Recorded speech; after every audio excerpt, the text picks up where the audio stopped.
मेला बार बार हर साल हो रहा है हम लोग का भूटान इंडो भूटान फ्रेंडशिप मेला का बहुत बार बार हो रहा है। तो हम लोग पे बहुत खुश से पार्टिसिपेट कर रहा है इधर। तो रोज नया नया देखने को मिल रहा है, नया नया आइटम हो रहा है। आज पहला का जैसे नहीं, पहले सेम नहीं हो रहा है, तो बहुत अच्छा लग रहा है। পৰিৱেশ আজি এটা ভাল পৰিৱেশ আমাৰ এই চুবানকাটা যিটো মাঘ মেলা ইয়াতে 74th চুবানকাটা মাঘ মেলা আয়োজিত হৈছে আৰু তাৰ লগতে আমি 14th ইণ্ডো ভূটান ফ্ৰেণ্ডশ্বিপ মেলাখনো আয়োজিত হয়। যিহেতু ভূটানখন আমাৰ ওচৰীয়া এখন ৰাজ্য আৰু আমাৰ ইয়াত যিখিনি আমাৰ কালচাৰেল এক্সচেঞ্জৰ কথা আছে, আমাৰ ইকনমিক এক্সচেঞ্জৰ কথা আছে, এইটো এটা প্লেটফৰ্ম যি যোগে আমি আমাৰ যিখিনি ইয়াৰে আমাৰ থলুৱা যিখিনি আপোনাৰ ইণ্ডাষ্ট্ৰিয়েলিষ্ট আছে, যিখিনি আমাৰ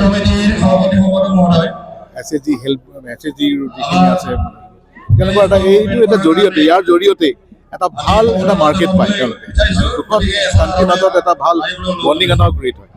ত' মই ইয়াৰ অৰ্গেনাইজাৰক ধন্যবাদ জ্ঞাপন কৰিছোঁ। তেওঁলোকে ইমান দিন এইখন পাতি আছে আৰু মোৰো আজি ইয়াত আহিবলৈ তেওঁলোকে আমাক জনালে। মই আহিলৈ দেখি সঁচাকৈ এটা বৰ সুন্দৰ পৰিৱেশ। বিভিন্ন জনগোষ্ঠীৰ কালচাৰবিলাক থাকিব, লগতে ষ্টাৰ নাইট ছিংগাৰবিলাক প্ৰায় আমাৰ 7 দিন আছে আৰু মাজতে আমাৰ ডান্স কম্পিটিশ্যন আছে 3 দিন।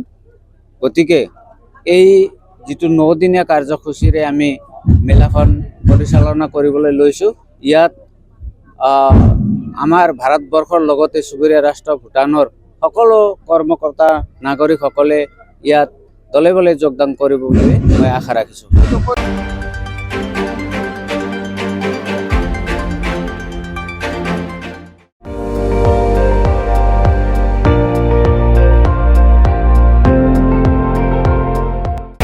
আপুনি চাই আছে ND24, সৰ্বশ্ৰেষ্ঠ নহয় সৰ্বোত্তমৰ দৌৰত।